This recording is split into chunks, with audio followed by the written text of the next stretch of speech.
Have you ever felt like you've stopped growing? Like every time you work out, you're just spinning your wheels with the same weight, same reps, same exact routine? Well, the piece of the puzzle you may be missing is progressive overload. It's a simple concept, but for newer lifters, it can be confusing. So what is it? Like I said, progressive overload is a fairly simple concept. All it requires is that you add volume or intensity over time. There's basically 3 ways you can implement it in your training. You can either add weight, add reps, or add sets to any given exercise. How does it work?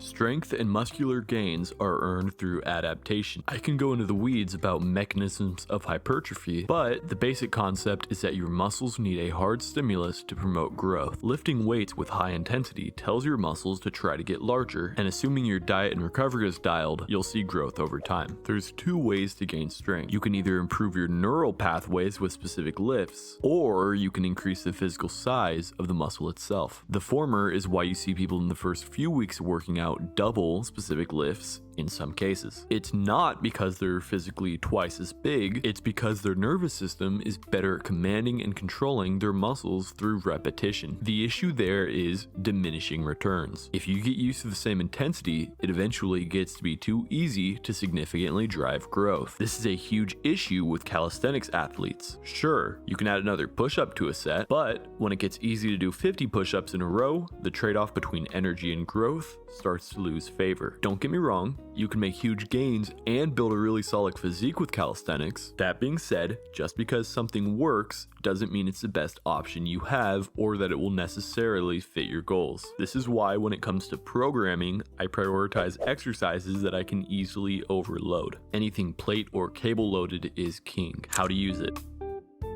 So you might be asking, what does progressive overload look like in practice? Say you've been benching 135 for 5 reps, 3 sets, twice a week. You've noticed that in the last week, it's gotten a lot easier. Well, you have a few options here. Like I said earlier, you can add weight, reps, or sets. No matter which one you do, that is tangible progress that could reasonably be made every week. The benefits to using a system like this is that as long as your form is consistent, you can actually chart out muscle growth. If you add 30 pounds to your bench, you've probably added some mass to your pecs and triceps. If you add 5 pounds a week for 6 weeks, then you're at that 30. It's a great, satisfying way to drive growth. So what are the drawbacks?